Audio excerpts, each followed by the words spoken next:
The WNBA Gambling Podcast on the Sports Gambling Podcast Network is brought to you by Underdog. Get up to $1,000 deposit match when you sign up at UnderdogFantasy.com. Promo code NBA SGPN. Yes, sir. We are back with another edition of the WNBA Gambling Podcast on the Sports Gambling Podcast Network. No me, no voice, no guys. Me, really real, Terrell Furman Jr. here at your service.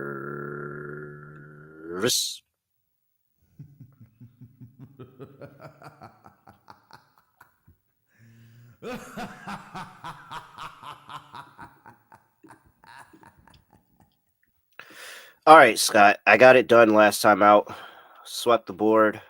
Where's she at? Play the drop.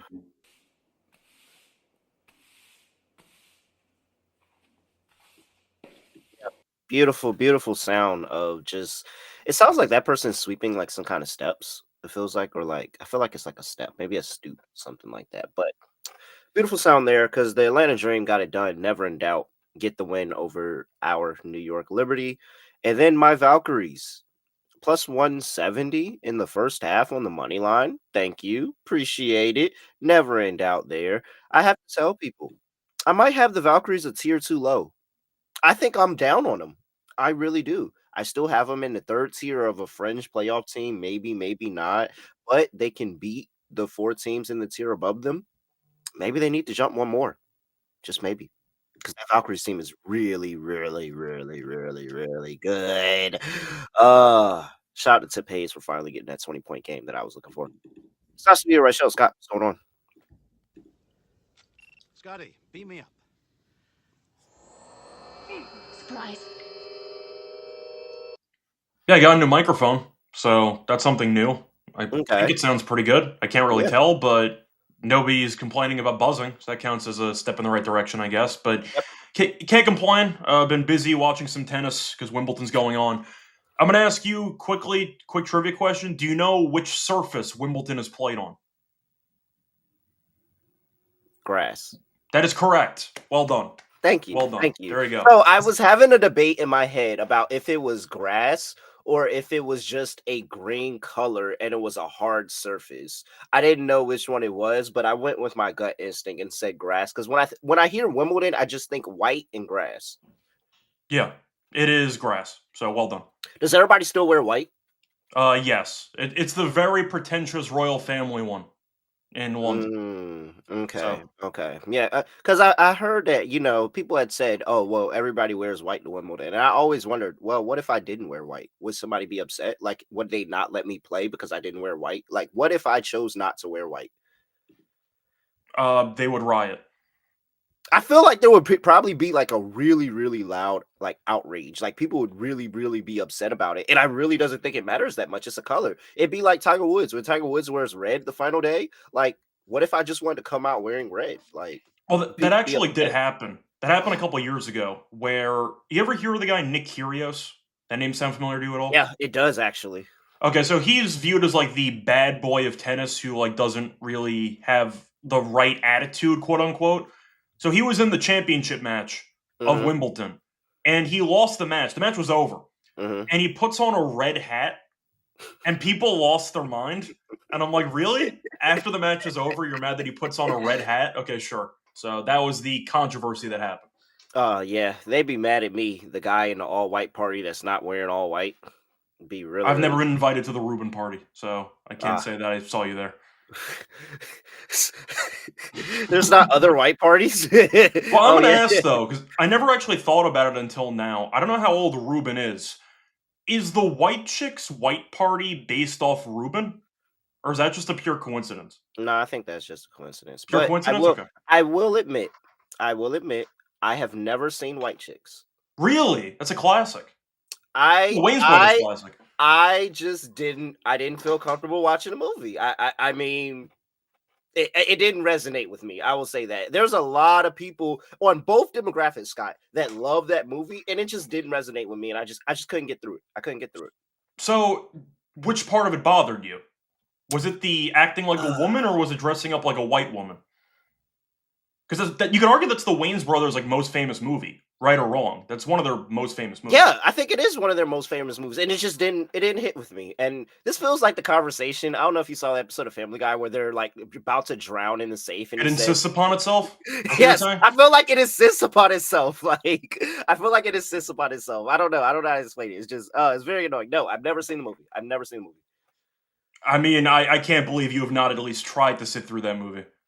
Nope. I haven't been interested. Like That's every kind of time wild, to be it comes honest. on, like it'd be on like BT, MTV, all that stuff, and I'll look at it and I'll be like, do I really want to watch this? No, and I'll just turn to something else. And it's crazy. I just had this conversation with somebody else about white chicks, literally about white chicks, and I had to explain to them I just never saw it, and I just never felt that. I'm gonna sit down and watch it eventually. Yeah, I'm gonna see, sit down and Jam, watch that's kind of the thing, though, is I thought about Scary Movie, but saying that it's their most famous movie, it's tricky because there are multiple main characters, and Anna Faris, the white girl, is the most like important character in that movie. You have both brothers in there, and they are solid and funny in the movie.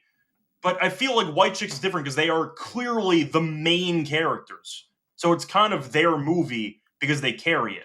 For Scary Movie, they are two of the main four characters, basically, and they're just in the entire event. Now, I know that from an actual ownership and directive perspective, it might be their most famous movie, but they starred and directed it. So I think that that would be their most famous movie, if I had to say the two of them. They're both classics, but and I mean, it's clearly a famous movie because I'm talking about it, and I've never seen it. But yeah. I can't I've believe you never never seen it. witnessed Terry Crews. I mean, I have witnessed Terry Crews, just not in any other, like not in No, that movie. there's like one scene which I think people recognize Terry Crews for solely from that movie. Oh, see, So if there's a Terry Crews scene about the yeah. movie that I've never seen that scene. Never seen it. So what do you know Terry Crews from? From like I know Longest Yard and only Everybody Eats Chris? yeah, yeah, and a lot of other stuff, but like pretty much I think the only scene from White Chicks that I know is is White Chicks the one where they got the TikTok sound where it's like perhaps a salad for the lady? Yes. Like Perhaps not. yeah, so Perhaps not. that's the only Yeah. part of the movie I've seen. I've never seen the movie. I haven't been interested, and you know That's a what? classic. I know it is. I know it is, but I feel like everybody has those classics that they just never seen, and I just haven't gotten around to it. Have you at least seen Scary Movie? There Which were a bunch of parodies, the first one. whole bunch like it's so many different ones. I don't know which one is the one I've seen. I, I would love to sit here and say I've seen the The original, first but one like I don't know. imitates the Scream villain, the one with the ghost face. Okay, So okay, that's like the villain in the Scary Movie, if that helps. okay. And is that the one where like she's running across the ceiling or something like that? Uh, I don't know. I've seen one of them. I just don't know Okay. which one to tell you which one I've seen. And maybe that means that I haven't seen them because I can't tell you exactly which one I've seen. But like, You're too busy watching The Sopranos. It's yeah. not your fault.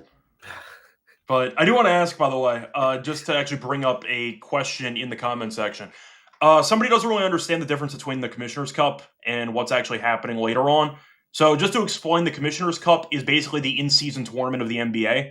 This came first, but still. So this is the championship game. So this game statistically means absolutely nothing, It's but not an official game. the winning team makes what, 500 grand? Yep. So you get money. But remember how the Bucks beat the Thunder in the in-season tournament and nobody cared? That's basically this, but the money actually matters more because their contracts are significantly less than NBA players. So there you go. Is that a fair Yeah. statement? Yes, very much so. There's actually a clip of I want to see if I can pull it up of Courtney Williams, and she's basically they asked her like how does she feel about winning the Commissioner's Cup title, and she was straight up, yeah, I don't care about the title at all. I just want that bag. Like I want the bag that come with it because you split $500,000 up between all the women, and it means a lot. Like it's a lot of chunk of change, especially for the people towards the back end of the bench too. So like, um. Yeah, very important. It just doesn't count for the season win total. So like the Fever are 8-8 before this game. If the Fever lose, they're still going to be 8-8. Like this doesn't count, and so like that's where the stats don't count. Like that's where things get murky here. But all the games prior to in the Commissioner Cup counted, but the championship game doesn't count. And I think that's something different that the WNBA does different than the NBA, Scott, because I'm pretty sure the championship game did actually count for the men's. They just added more games so that everybody else had an offsetting game. But like, I'm pretty sure they made that game count, but this game legitly does not count at all towards the 40 games. This is so the Fever and the Minnesota Lynx are playing 41 games this season. Just to throw it out there. Okay. Real quick before we get to actually talking about the Commissioner's Cup, do have to play this. Scott, the Washington Mystics are engaged in potential trade conversations around Aaliyah Edwards. Okay. I mean, she deserves better. They don't play her. So Yeah. And you know what? I really felt like there would be a better rotation of bigs if it went some order of Shakira, Kiki, Aaliyah. the Then problem is Kiki was so good off the rip that they kind of ran out of a place to put her. and it was like she got hurt. If she didn't get hurt in the camp, which made her out for the beginning part of the season, Aaliyah probably finds her footing in this team, and maybe Aaliyah stays. But they're like, we're kind of figuring this thing out, and they have some kind of blind loyalty to Steph Dolson that I really don't understand. So it's funny because we also had more breaking news over the weekend. The Las Vegas Aces did go not sign, but did go trade for Nalissa Smith, traded a 2027 first round pick.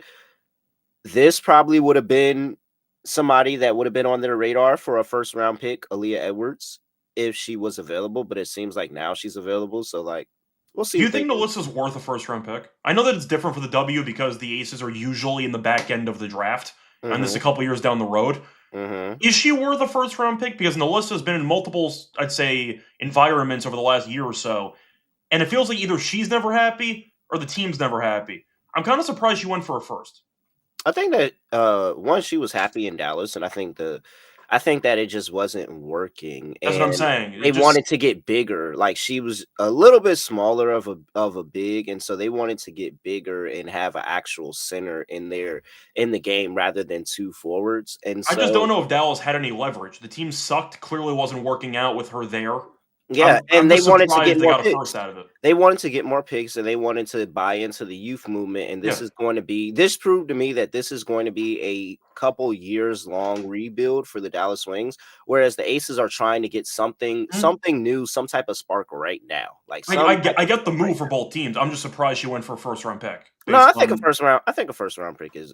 I don't think picks are as valuable as people want to make them seem, they're and not. especially in the W because you can have a first round pick and you can decide not even to sign that person for the rest of the year just because they weren't performing. So like all first round picks in the W are not the same, and a back end to the first round pick isn't a guaranteed lottery hit. Whereas Nalissa Smith, you're like, okay, we're getting Nalissa Smith, we're getting somebody that can average double digit points if you give her the opportunity. So yeah, I get it. I get it. And I'm fine with it. I really don't. I've never been the picks person. I think that's been well known. Well, the W I've always been especially, like, fuck them picks. the W especially, if you actually look at previous drafts, the amount of people out of the league or out of their original team within like 2 years of being drafted is actually insane.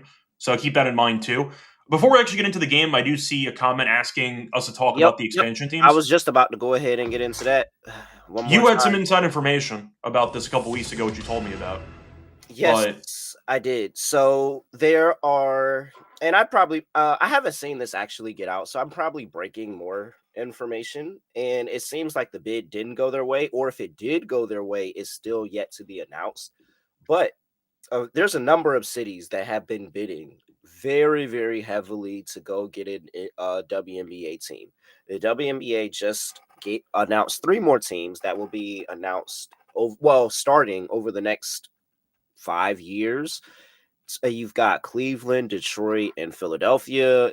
I don't remember which team is which year, but one team will debut in 2028, one team will debut in 2029, one team will debut in 2030. With that, there's a bunch of other cities that have applied. Nashville has applied, Houston, Miami, Charlotte, Baltimore. And so I think that now it's good to see. It's very, very good to see because there's like Julie Van Loo. Somebody talked about Julie Van Loo earlier in the comments. And so this is a perfect example. Julie Van Loo is now not on a team because Caitlin Shin balled her ass off while she was gone and they decided to go that direction. Now, did my Valkyries. Could they have let her know before she flew back over? Possibly. But I mean, for all the people, like there's a large contingent of UConn faithful, Scott, Mhm. and they were so upset that Caitlin Chen was not on the team. Like so upset. Then you have the South Carolina faithful that were so upset that Leticia Amirhe was not on the team. And so if those players are going to get on the team, somebody has to get cut. Like there's only Mhm. so many amount of roster spots. And so it just happened to be Julie. And I mean, I didn't think it would be Julie. I probably would have took Julie over Caitlin Chen, even though she did play and she did hoop for those couple of games. But like they decided to go youth. And just like the Diamond to Shields thing up in Connecticut, where they let her go before the season, they decided to give the ball to Sanaya Rivers and the young talent up there. I'm not going to get mad at you for giving the young talent run and seeing what you have, because we know, even though Julie Van Loo is only a second-year player in the W, she's like 30-something because she played overseas in Belgium. We know what she is. And so I don't think she'll be on unemployed for long. I'm almost positive that the Mystics probably are looking for this trade so they can probably try to bring her back, because they could use another point guard, honestly. Julie Van Loo's not going to be unemployed for long. I will say that. I don't think she's going to be unemployed for long. But yeah. Um, what is this? It's going to be a lot of expansion drafts, and I think the big thing, Scott, is just now GMs are going to have to GM. Yeah. You're not going to have your team year to year. You're losing next year 2 players, which is why I think Toronto and Portland, especially Portland, because I have no idea what's going on over there right now. But I don't think those 2 teams are going to be nearly as good as the Valkyries, because now those 2 teams are poaching each other for players in the same expansion draft. And so next year, I think the 2 expansion teams are going to suck, and then we'll have conversations when we get there about the others. But yeah, it's going to be a lot of expansion, and things are going to be a lot of different. And GMs are really going to have to GM, because you've got your top 6, and that's effectively it. You're going to have to rebuild your bench every single year. Yeah, I've made this comp in the past. I'll make it again. This is the MLS. If you actually pay attention a little bit to the American Soccer League, they ended up having a ton of expansion teams within the span of like 5, 10 years. And now they ended up with a full 30. And you might remember when they had like 15 or 16, and suddenly Yep. they kept adding 2 teams per off season. That's where we're at right now. So I'm happy about it, of course. We get more games to talk about. We have more players that are not going to get hosed off rosters. Like Vanderloo, for example, even if she doesn't have a great fit right now on the Valkyries, she's clearly a WNBA player. Yep. Aaron McDonald, who just Yep. bounces around even though she's talented to different teams. It is definitely good that you'll be adding more landing spots for teams, because there are a lot of players in the league who are getting screwed over by the, I'd say, number of teams currently in the league. And I feel like if you add more players and you add more teams, you'll get yourselves a deeper overall league. That's the argument to make. So I'm happy about it, but for comparison, it's the MLS. You're adding new teams every year. It looks very weird, but 10 years down the road, when you have a full 30 in the league, suddenly it actually just looks very good. So it's Yeah. going to be a work in progress, but once the expansions end, the league will be in a better place. So I'm happy about it. Yep. Way more opportunity. Like the league was 144. That was it. 144 players for so long, and so now we're getting more. And I'm all for it. I'm all for it. But yeah, Portland's doing Toronto a disservice, because Portland doesn't have anything going right now, and they are going to be in the same expansion draft as Toronto. So those are going to be some teams that you might want to look at the under on the win total. But the Valkyries, you've already lost if you took under 8.5. Yeah. You've And you lost. already won if you took 7.5 or 8.5. So Oh man, but the haters, it's the haters for me. And I think I got to figure out what that first win total was at. But if they get past the first win total, I think it was at 12.5. They get past the first win total too. Oh, dude, come on. yeah. I mean, there's some real haters that thought they knew the W and said, "Oh, this is an expansion team. They're gonna suck." Jokes on you. As I sit with my Valkyries 20-1 ticket to make the playoffs. I All think right, it's now minus 135. is it really? Yeah. I saw 135 yesterday. I don't know if it moved. My Valkyries. Valkyries. All right. This isn't a show about them though. We've got the Commissioner's Cup final to talk about here. But first, We have one game, so deal with it. We're just decided to talk for 20 minutes. It's fine. Circa Millions and Circa Survivor. Do you think you know ball? Well, go hop into the Circa Millions football contest with $21 million in guaranteed prizes. There's no rake, so if the entries go above the guarantee, they're going to add that extra money into the prize pool. Circa Millions, you will pick 5 teams in the NFL to go ATS each week. And in Circa Survivor, you get one team, one sweat each week, and you can try to go out there and get into the Circa Grandissimo. What? How do you even say that? Grandissimo. Grandissimo. To be Okay. honest, no offense, it's $100,000 entry. Nobody here is actually entering that, so I don't think it actually matters. Hey, I said Scott. no You don't offense. know. You I said don't no offense. know. You don't know what our listeners have. You have no idea what they have. I'm They just just saying, if you had 100K to bet instead of entering a survivor pool, just bet the W instead.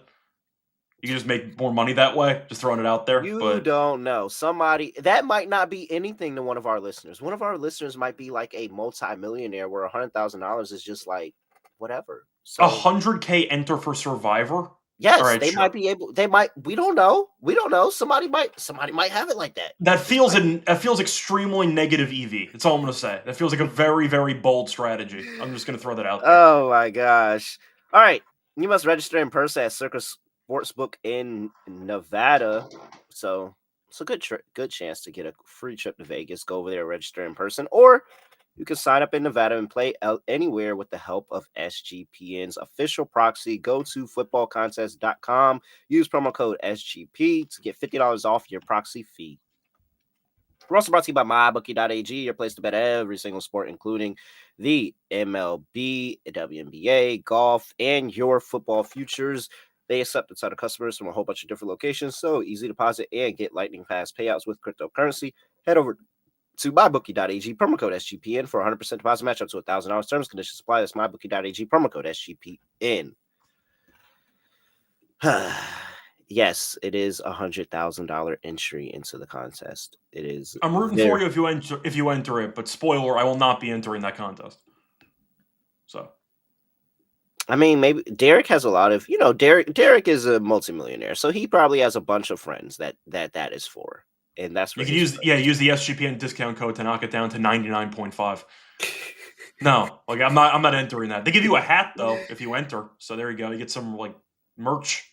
Yeah, you do. You get a hat if you enter any of the contests. I have wanted to do either Circle Millions or Circle Survivor, but I haven't gotten there yet. Maybe I I'll. was offered to this past year. Oh, really? I actually almost flew down to Vegas to enter. Adam and I were considering shopping an entry.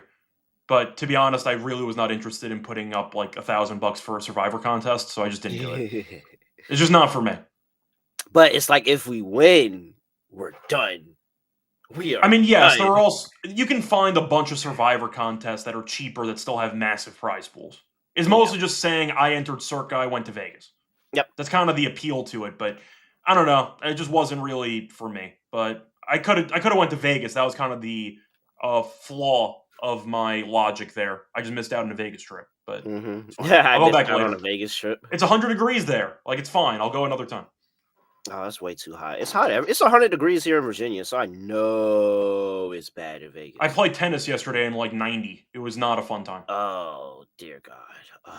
That's why I do indoor pickleball. Are you a pickleball guy? Oh yeah, I love it. Really? Yeah, it's I fun. played pickleball maybe Really fun. 5 times in my life. Oh, it's fun. I really didn't know you were a pickleball guy. Okay. Yep, I enjoy it. I really do. And it started on accident. So I got the little set and I went to go play, and I went to go Mhm. play with my homeboy. And we were playing with each other.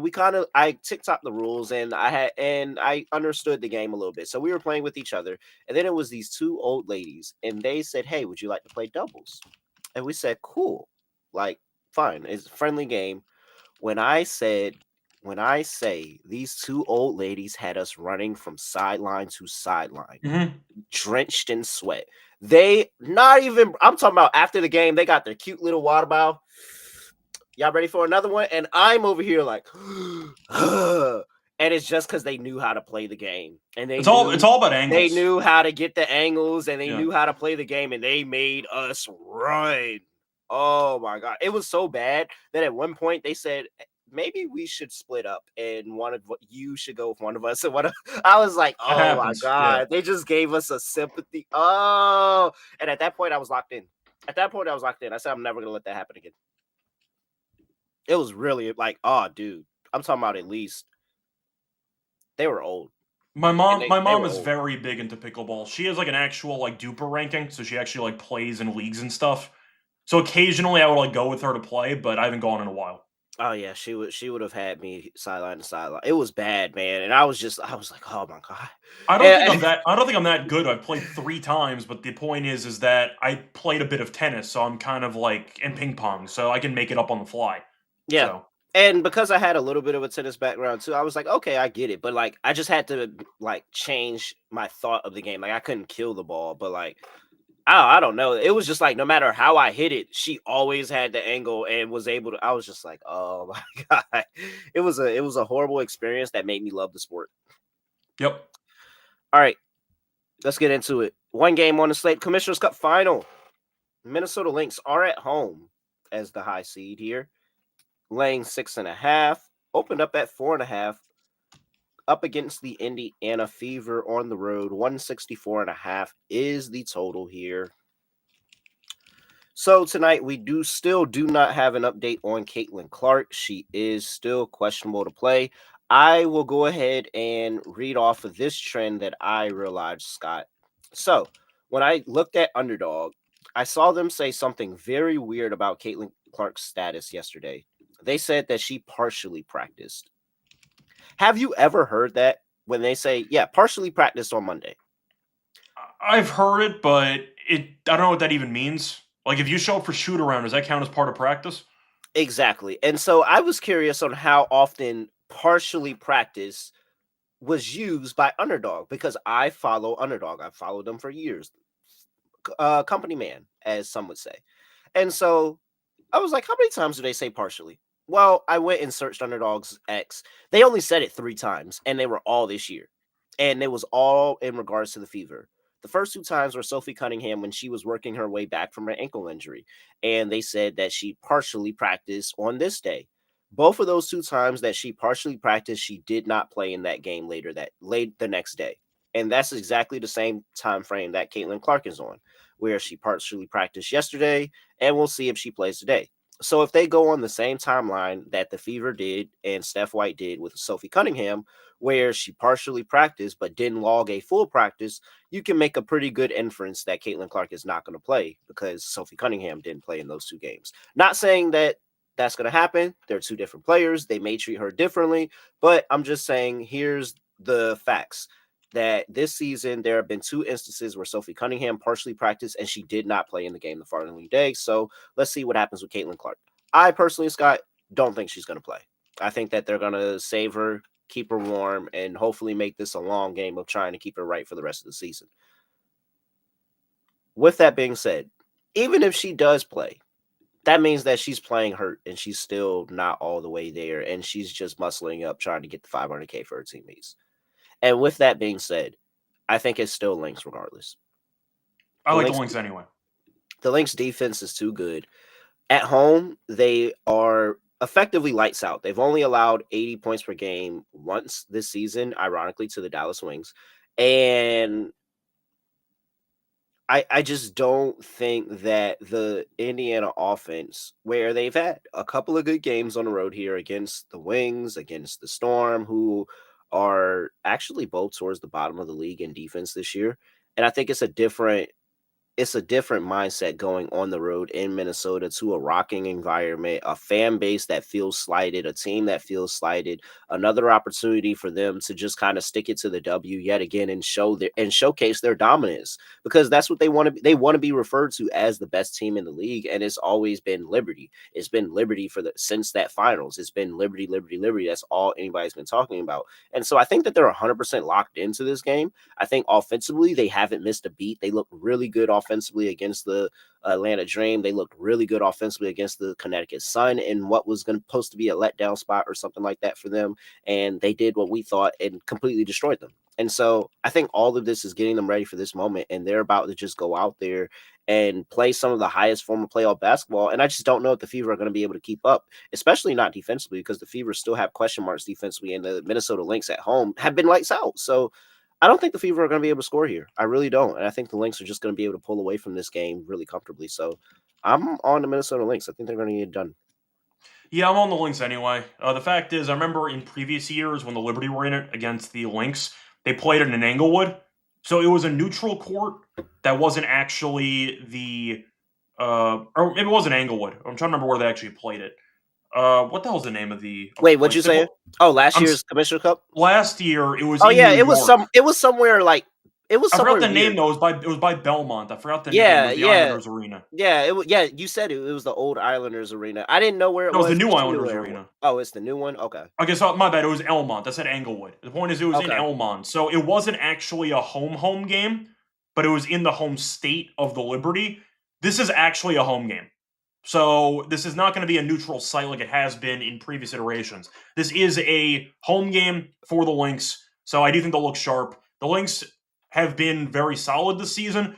ATS maybe not as much, but it's fine. It's a short spread. We mentioned the injuries before. I do think, though, with it being in the Lynx's home arena, I think the crowd's going to be very into it. It'll be into it anyway. But are the Fever good? Yes. Are they great? No. I think the Lynx are a great team. I see a tier difference between them. And we There is. also mentioned many times, since I got to mention it, since it is a road game, a true road game, the Fever on the road. I got to mention it for team total stuff. Mm-hmm. The Fever are on the road for this game. Yep. So I like the Lynx as well. What were you going to say? You had a reaction. Oh yeah. Did your team hire Mike Brown or something? No. That was me reacting to hold on. That was me reacting to the Damian Lillard getting waived news. And that was the move that they needed to create the cap space to sign Miles Turner. So effectively they waived Damian Lillard to sign Miles Turner. You know what that means? It means that Lillard's Achilles is completely destroyed. That's what that means.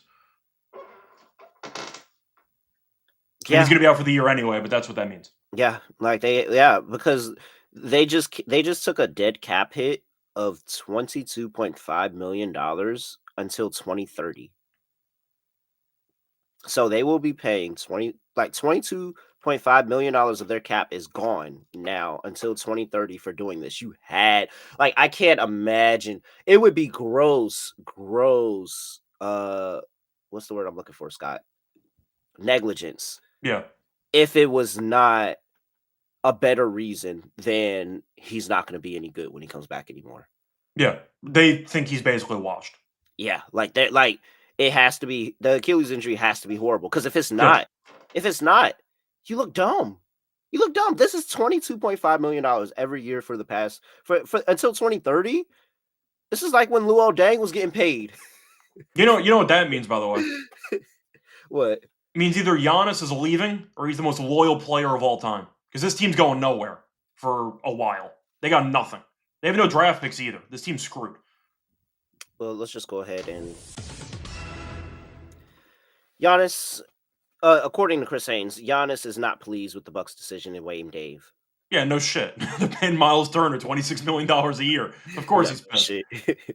I watch Miles Turner grab like 4 rebounds a game. Yeah, let's pay him 26-point-something million per season. Yeah, okay.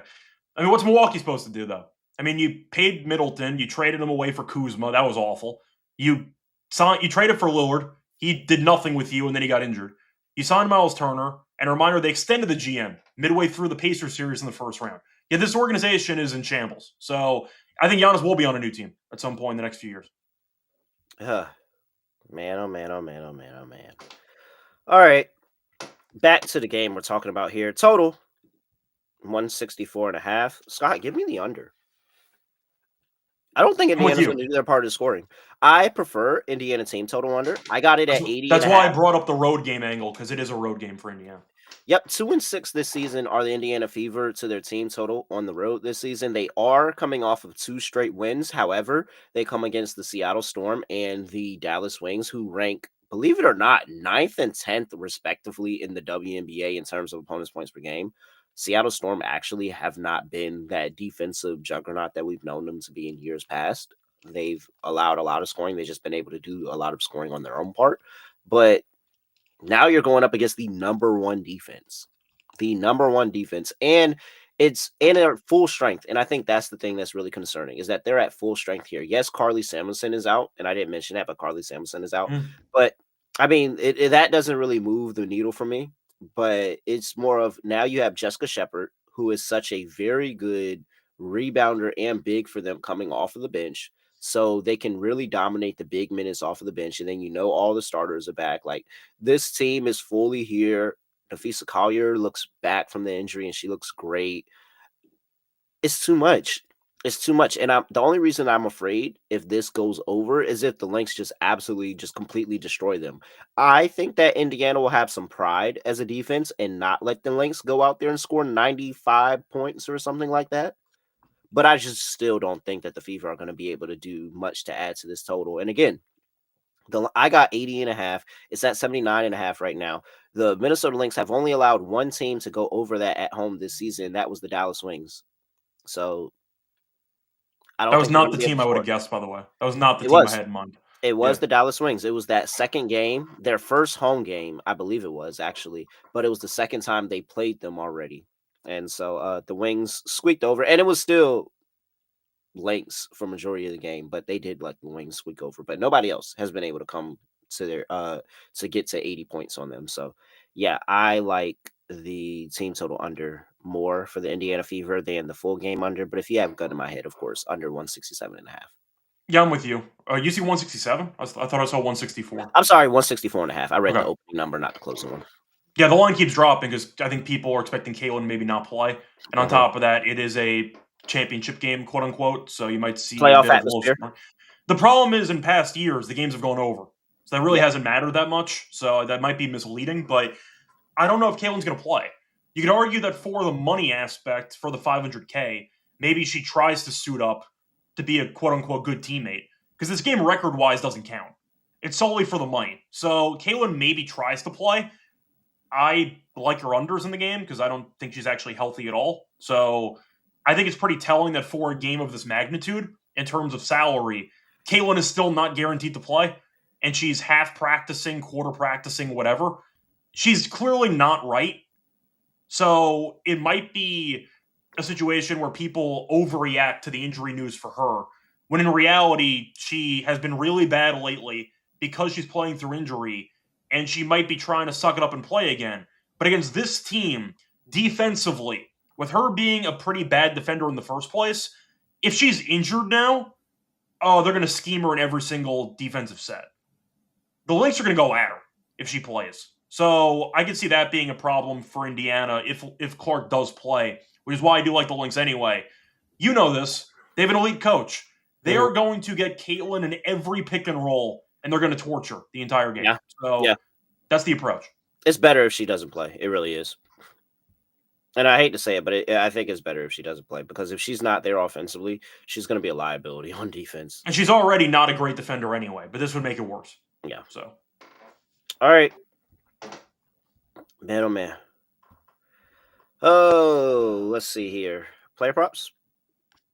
well, I said I liked Clark unders if she does end up playing. That's not my favorite option, but I think that there are some ways to go about it. 8.5 assists for Clark feels very high. I get the Mhm. argument recently with her actual game log, she's gone over, but the Lynx are an elite defense. She's gone under this in 3 games against the Lynx. They're allowing the second few assists per game in the league. And I said before, Clark either is banged up or maybe she gets a minute restriction. We'll see what happens. But doesn't that number feel really high? If you want to go for PRA under, the all encompassing fade, I think Clark will be a very, very popular pick to have a great game when we know she's severely compromised against an elite defense. And she's been really bad lately. I don't mind the under PRA for Clark. All right. For reference, One. 41.5. Nafisa Collier was plus money to be top point scorer last night. That's down to minus 135. We have she was at 22.5 points last night as well. She is now still at 22.5, but it's minus 130. So, still like Fee to go over the points prop here. Think that she can have a very good day offensively. I mean, this is exactly what she does. There's nothing else new there. I like Courtney Williams over 9.5 RA. That's still a really good play. It's back down to 9.5. She's been very, very good against Indiana Fever. And we know the Indiana Fever are going to chuck up threes, create in long rebounds. She's a very good rebounder from the ball, from the guard position. And then Courtney Williams and Nafisa Collier pick and roll has been great all year. I am tempted on the Bridget Carlton threes angle because she had the huge game last year in the Commissioner's Cup final. Very, very tempted by that. Taking Bridget Carlton on her threes. Anything else that's interesting to me? I don't think so. I mean, I think Fee is a monster game, so if you want to avoid the most points, you can get her 22.5 points at minus 130. Basically the same price.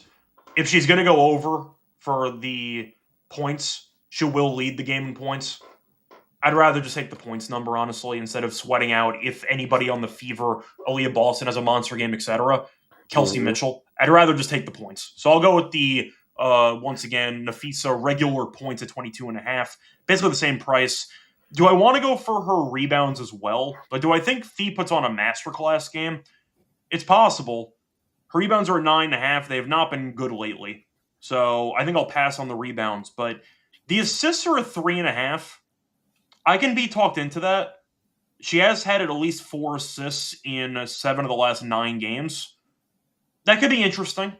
That's Mhm. something I could consider, but I just think Fee points is the way to go. Yep. All right. What else? Who else is anybody else interesting? I don't know. I'm not I'm not interested in really anything. Maybe Kelsey Mitchell still has a good day because she's just been on fire and nobody's been able to stop her. But that could also be the level of competition that she's played in the last 4 games because there's a difference between playing Dallas, Sparks, Storm, Aces, and then playing Minnesota. Yeah. But she's had good games against Minnesota. Last 3 games against Minnesota, she's been over 21, 21, 23. However, I don't know. I don't feel good about it just because I feel like now you game plan. Like, this is the game plan. Don't let Kelsey Mitchell kill us. I think this is an all-encompassing good defensive effort here by the Minnesota Lynx. So it makes me very wary of Indiana Fever props here today. Yeah, I feel the same way. I mean, when Caitlin has an injury and she might potentially not play, it's pretty tough to go for props on them because she impacts so much of what they want to do offensively that it's pretty difficult to try to predict. We both think that she might not play. Hmm. I think if she does, she's not going to do anything out there. So I'm not really interested in taking Fever players. Yeah. Yeah, Lexi Hall under is pretty all right. I mean, she's just very it is weird. She could have okay, and she doesn't even have to have a good game to get over her prop. I think that's the only thing about Lexi Hall that I don't care about. Like, she doesn't have to have a good game to get over her prop. Uh Offensively, I think she's very streaky of a player and not really that good, to be honest. Very good defender, but offensively it's just not there. So yeah, it would be under or pass, but like I don't even want to play under 7.5 with her because she doesn't have to have a good game to get over 7.5 points. Yeah, Um, I'm with you. all Do you want right. to do you want to make a case for Alana or a case for Courtney, or don't even bother? I mean, Courtney, I do like. I like her RA, and I like the points too. Like, I'm fine with that. I think the only person on Indiana that I would probably make a case for is Natasha Howard. I think Yeah. that's the only person, and that's just because Natasha Howard doesn't need anybody else to go get a bucket. Like Lexi Hall, Aaliyah Boston, of course, not Kelsey Mitchell. Kelsey Mitchell can go get a bucket on her own, Hmm. but like all these other options need good play from other players for them to be able to score. Natasha Howard and Kelsey Mitchell don't need that. They just got to go out there and do it. And so I would feel okay about taking one of those 2 players just because it's up to them. Like, they can choose if they want to go off and have a good game. They're not predicated on Caitlin Clark playing or not playing to have a good game here. So uh maybe a flyer on a Kelsey Mitchell or Natasha Howard. And I was right on the Natasha Howard play last time Scott talked about it. She got over Yeah. 11.5 against Dallas in the revenge game. Shout out to her. Uh, all right. Other than that, that's it for me. Yeah, I'm done too. Oh, and the fee assist. Run the fee assist play back. Yeah. That's really good. 3.5, I just thought was too low for her. All right. We will get to lock dog, underdog, all of that in just a second. But first, I got to talk about Underdog Fantasy. $15 million in prizes for this season, and you just got to get into the best ball mania. Go get into a best ball draft, and just start drafting your team. There's no arguments about trades. No, there's no arguments about trades. No waiver wire. Best way to play every single week of fantasy football by just not doing anything. You already did it by drafting your team. So go do that. $2 million to first place. But you don't have to be worried about that because me and Scott are going to win the first place. So go get some of that other $15 million. But that $2 million, that's for us. Go sign up. NBA SGPN for your special pick and first time deposit offer up to $1,000 in bonus credits. UnderdogFantasy.com, promo code NBA SGPN. Scott, do you think anybody said, oh, wow, he's so certain that they're going to win? I'm going to go join a draft and make sure they don't. It would be very, very good if they did, because that means, once again, I am a company man, and it worked. Yeah. Power trends over there at Rhythm. Make sure you lock into them. They are AI detected patterns where Rhythm's model have consistently won and has a high ROI. Power trends are updated daily, and they're exclusive to Rhythm. So no touts, no noise, just clean data, bets. Download the Rhythm app, check out Power Trends, and start betting smarter. So head over there, 7-day free trial, sportsgamblingpodcast.com/rhythm. That's sportsgamblingpodcast.com/RITHMM. All right. Single game, lock dog, underdog picks here. For the lock, I already have gotten down on a number of plays in this game, Scott. And a number of plays where I'm trying not to double up because it's not good luck. But I do have Indiana team total under in my back pocket. I already do have a fee play in my pocket. I already do have a Courtney Williams play in my pocket. So here, lock Minnesota -6.5. I think they're better, and I think they're going to get it done. And this Indiana team without Caitlin Clark is actually a tier below. And so there's a whole tier. There's a tier gap between them. Like, of course, I have Minnesota in the first tier, Indiana in the second tier. But when Indiana doesn't have Clark, I have them in the third tier, which is a fringe playoff team. And I think in this environment, it's going to be a high level of defense that the Minnesota Lynx are going to play with them against. And I think the Lynx offense, whether it be in the first half or whether it be in the second half, is going to have enough firepower where they're going to be able to push through and make this a pretty comfortable lead here. So I'm all locked into the Minnesota Lynx getting this done. Especially because I think if Caitlin Clark plays, she's compromised. And if she doesn't play, well, she doesn't play. But either way, I don't think we see 100% Caitlin Clark here, regardless. So Minnesota Lynx, -6.5. Lock. Dog is going to be, let's see, what plus money numbers can I get on Nafisa Collier here today? I can go for 25 plus points is only plus 110 now. That's not good. Let's see here. I can go 5 assists for plus 170 for fee and say that she has a heavy assist day again, which she's been really, really good with. So plus 170 doesn't sound bad. Or I could just go completely off the reservation and say Bridget has another masterclass or another random masterclass here in the Commissioner's Cup game. She really almost won MVP. Yeah, and I mean, like, it doesn't take much. Like, if Bridget did half of what she did last year, we could cash a pretty decent bet. So I'm kind of tempted to go off the reservation here and just say Bridget has another Commissioner's Cup masterclass game. And just to be clear, by the way, this is not like hockey where the playoff MVP is the entire playoffs. This is only for this game. Yes. So being good in the group stage means absolutely nothing. Yes. Just keep that in mind. Yes, they're only considering how she played for that one game. So if somebody just has, so if this is the Caleb McBride game, because we haven't talked about a Caleb McBride game where she's kind of carried the team instead of Nafisa. But Kayla McBride's had some very, very good games. If Kayla McBride goes out here and has a 25, 30-point game, she's winning MVP. And maybe that needs to go into the MVP discussion. Scott, have you seen Commissioner Cup MVP odds, actually? I have not. Interesting. We might have been able to get them like in the group stage, but I don't see any now. Bridget has had a 14-point game recently, and she's had an 11-point game recently. Okay. I'm going to do it. I'm going to go off the reservation because I just need some other action on somebody else. Give me Bridget Carlton. I'm going to just do 10. I could do 12 at plus 270, but I'm going to just do 10 because it gets me over the threshold. Plus 145, 10 plus points, Bridget Carlton in the Commissioner's Cup game. Yeah. I'm going to go with the Lynx on the spread as my lock. 4.5. Not going to overthink it. It's a home game for Minnesota. Fever bad on the road, and Clark's injured. So, yeah, that checks a lot of boxes for what I'm looking for. Give me the Lynx minus 4.5 as my lock at minus 110. For my dog, did I want to go for an alt line on Caitlin as a fade? Unfortunately, I don't see enough alt lines available for the No, unders. because what if it voids? Then you don't have a dog. That's true. Yeah, it's a good point. Okay, fair enough. I could go. I mean, I don't know if I want to do a spread for both the lock and the dog, and I'll just take an alt line on the Lynx. But what do I want to go with here? By the way, do you see 4.5 or 6.5 as a spread now?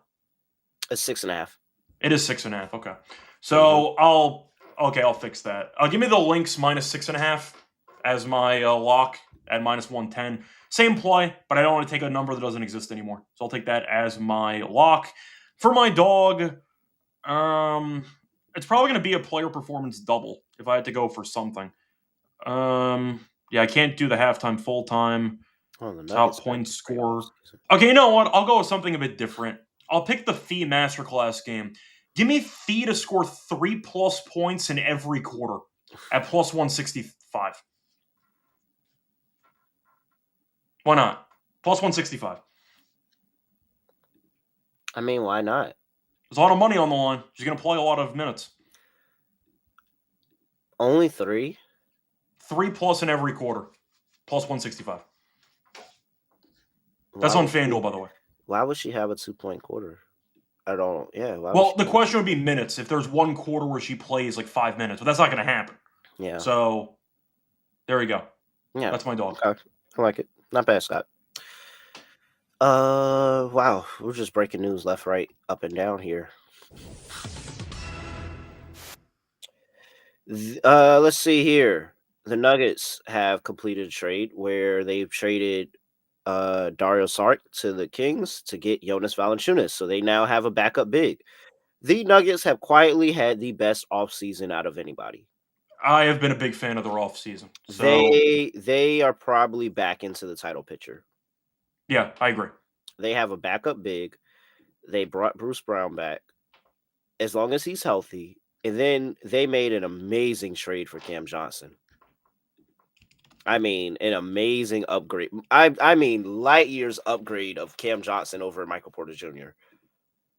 Yeah, the Nuggets. I hate to say it, but they also saved about $17 million with that Cam Johnson trade. Oh yeah, the Nuggets are having a great offseason right now. I will admit that. So you said backup center, by the way. Is DeAndre done? He should be. I mean, why do you need him now? I was saying he was there as the good locker room guy, and now Valanciunas is also a good locker room guy, but he's also Serbian. So you have a national connection there with Joker. So I'm wondering if they let DeAndre walk or if he comes back to, I don't even know. I mean, if he comes back, I'm talking about he's in full James Johnson. Full James Johnson, Udonis Haslem here, if he does. But this is a very, very good offseason, I think, for the Denver Nuggets. Like, I wouldn't be surprised if Denver, as of right now, if they just go on a run during the regular season and look really, really good. Like, I wouldn't be surprised. It's got to be. It depends on Bruce Brown, and if Bruce Brown is healthy. Let's see. Yeah, I think Cam Johnson is way better than Michael Porter Jr. What? It's not even a question. That's not even a question.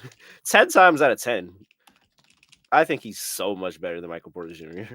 But I'm also not heavy on Michael Porter Jr. So, hey. I mean, I hate Michael Porter Jr., but the Nets did it for the draft pick. So I think it was a trade that made sense for both teams. Yeah. All right. Oh, dude. I mean, every time I try to get to this, it's another breaking news. We chose a great time to record the show today. Leone Fibich is set active by the New York Liberty. Nice. Welcome back. We need you. Reinforcements are here. Reinforcements are here. Maybe we can guard somebody on the perimeter now. All right. Underdog Fantasy, Scott. Well, fee, of course.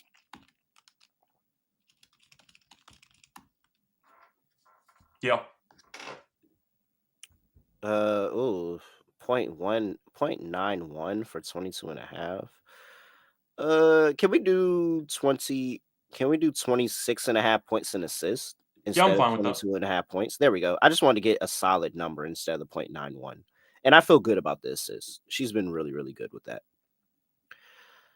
All right. So we got fee there higher. I do like the Courtney Williams play. Kayla McBride, I wouldn't mind. I'm fine with it. Natasha Howard interests me. And of course, Bridget interests me as well. So what are you thinking? Well, Kaylin's going to be tricky because we don't know if she's going to play or not. So we can't take her. No. You said you liked Courtney. So Yep. do you want to go with Courtney? Courtney, Bridget, Natasha, and Kayla. Those are all the options that I. Okay, so we'll do Courtney. Okay. Courtney Williams. I'll let you pick the prop. Because I thought about PRA just to go for everything, but I'm fine with PRA. I haven't played that one yet, and I'm fine. And again, Courtney Williams is about the bag, so I'm sure she'll be locked in and hitting those mid-range shots now. Do we take the stab with Natasha Howard again, who's been really good? Or do we just go all links? Do we go all links? Is there anybody on the fever that you want to fade? That I want to fade? Yeah. The only fade is running back Aaliyah Boston and just telling Aaliyah Boston to prove it to me that she could do it twice in a row. You want to go for that? Because she did have the big game, and that's where we lost the underdog lineup last time. She had the big game, but prove to me you could do it twice in a row without Caitlin. You want to run it back? Because I'll do that. I'm fine with that. I'm perfectly fine. All right. Points and rebounds. 23 and a half. Yeah. All right. So we've got, because prove it to me that you could do it again without Caitlin. Because again, that was the Dallas Wings, and we knew not to play around with it. Playing around with unders and the wings is just not good. Just not good. So Aaliyah Boston lower, 23 and a half points and rebounds. Courtney Williams higher, 22 and a half points, rebounds, and assists. And Afisa Collier higher, 26 and a half points and assists. Add that all in underdog, shake it up, and you're going to get 6.36x, Scott. The lower on Aaliyah Boston was a little spicy. $100 gets you $636 over there at Underdog Fantasy. Make sure you use that promo code NBA SGPN. Scott, anything else for people before we get up out of here? No. Once again, fun episode. Went a bit long because we had a lot to talk about non-WNBA stuff. It should be fun. Looking forward to the game. Looking forward to the rest of the season. And of course, I did a draft episode on the NBA show with Lonte yesterday. We will be doing a free agency episode at some point just to recap all the moves. I'm not sure when we're going to do that, but we will be doing that at some point. So, all right. With that, he's at Russia Radio. I'm at really real __. Make sure you give us a follow. Scott, I have a 30% tennis boost that I need to use. You should have told me because I hit a parlay with that exact boost this morning. So you should have told me that. Sorry. You should have just told me. If you knew you had the boost, you knew I had the boost, and so you should have just offered that. Hey, I realized we had. It's my fault, not for not assuming that you had the boost too, but for assuming that you weren't totally locked in on your tennis boosts. That's my fault. Yes, I am 100% locked in on my tennis boost. I like to use all boosts that I get, and so I think it was plus 570 something, but I ended up. Yeah, stop. Yeah, you don't have to talk about it anymore. You don't have to share the wins that I didn't get to join in on. Sorry. But with that, I have nothing else to say, nothing else to do. No other way of ending the podcast. Just gonna like this. Dolphins traded for Darren Waller from the Giants.